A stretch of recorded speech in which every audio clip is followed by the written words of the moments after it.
एक बार प्राचीन भारत के एक शांत गांव में एक युवा था, नाम अर्जुन नहीं पर अर्जुन सा ही मन में दुविधा लेकर जीने वाला, जिसे हमेशा लगता था कि जीवन जितना सरल दिखता है असल में उतना ही उलझा हुआ है। वह सोचता था कि क्या केवल अच्छे विचार रखने से जीवन बदलता है या फिर मनुष्य को अपने विचारों को कर्म में ढालना पड़ता है। पर वही कर्म जब भारी लगते तब वह भागने की सोचता और उसी भागने न भागने की उलझन में एक दिन वह गांव के बाहर नदी किनारे बैठे एक वृद्ध आशिक के पास पहुंचा, जिन्होंने शांत मुस्कान के साथ कहा, बेटा, संसार में कोई भी मनुष्य कर्म से बच नहीं सकता। जो भोजन करता है वह कर्म करता है, जो श्वास लेता है वह भी कर्म करता है, जो कुछ नहीं करता वह भी एक प्रकार का कर्म ही कर रहा होता है। इसलिए कर्म से भागने वाला कभी शांति नहीं पाता। कर्म को समझकर करने वाला ही जीवन के रहस्य को समझता है। युवक ने पूछा, लेकिन कौन सा कर्म सही है, कौन सा गलत?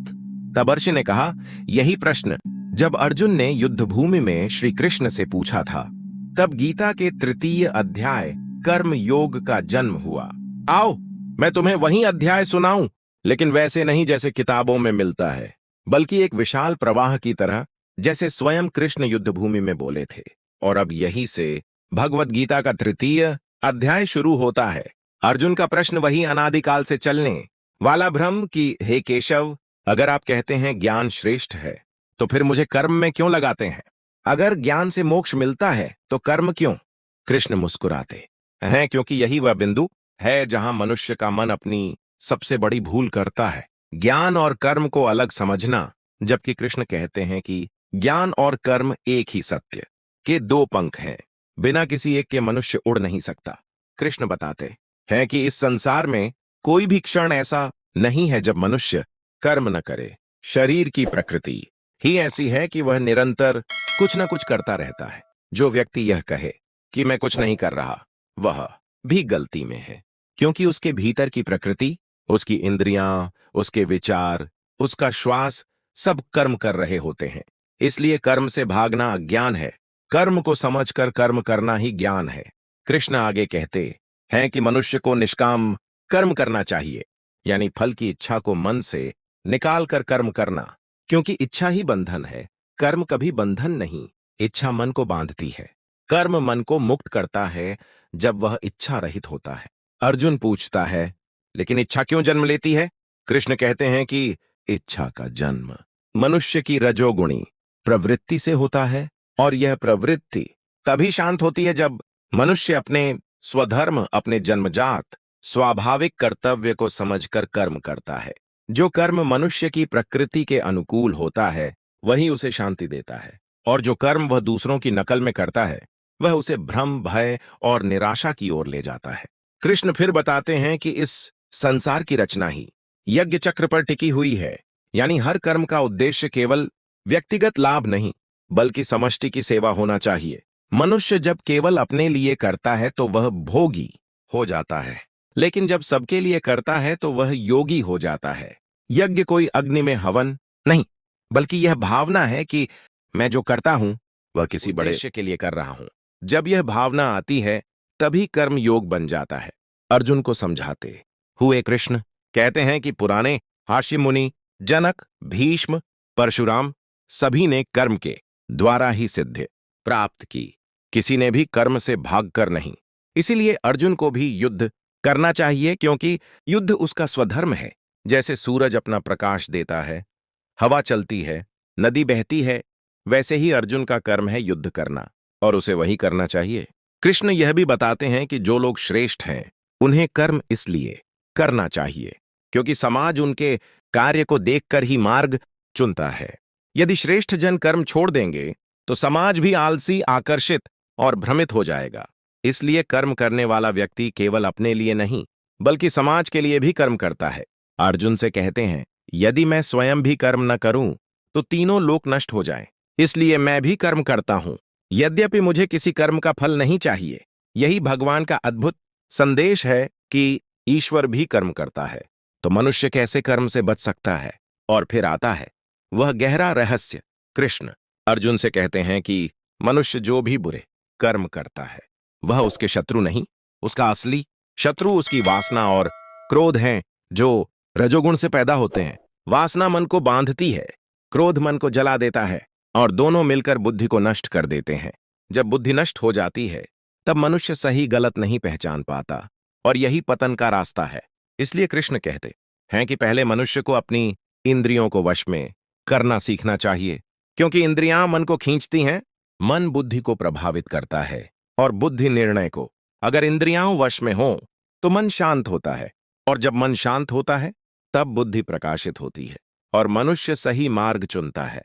कृष्ण कहते हैं कि कर्म को छोड़कर भागने से मन शांत नहीं होता। जब मन में वासना हो, क्रोध हो, लोभ हो तो वह जंगल में भी बैठ जाए तब भी उसके भीतर का तूफान नहीं रुकता। इसलिए कर्म त्याग नहीं बल्कि कर्म योग समाधान है। गृहस्थ जीवन में रहकर भी मनुष्य योगी बन सकता है अगर वह कर्म को ईश्वर को समर्पित करके करे। यही कृष्ण का महान सिद्धांत आता है, कर्मण्येवाधिकारस्थे मा फलेषु कदाचन, अर्थात तुम्हारा अधिकार केवल कर्म पर है, फल पर कभी नहीं। फल प्रकृति के हाथ में है, मनुष्य के हाथ में केवल प्रयास है। संसार के सबसे महान कार्य भी जब फल की इच्छा छोड़कर किए जाते हैं तभी दिव्य बन जाते हैं। अर्जुन धीरे धीरे समझने लगता है कि कर्म से भागना कायरता है, लेकिन कर्म करते हुए फल की चिंता करना भ्रम है। वास्तविक शांति फल त्याग में है और वास्तविक ऊर्जा कर्म में। कृष्ण बताते हैं कि वह मनुष्य जिसने कर्म को समझ लिया वह जीवन में चाहे जो करे उसके भीतर अग्नि की तरह शुद्धता जलती रहती है। वह न बंधता है, न थकता है, न डरता है। उसका मन स्थिर हो जाता है जैसे लहरों से भरे समुद्र के बीच खड़ा हुआ एक पर्वत। और इस प्रकार कृष्ण द्वारा दिया गया तृतीय अध्याय कर्म योग मानव इतिहास की सबसे महान शिक्षा बन जाता है।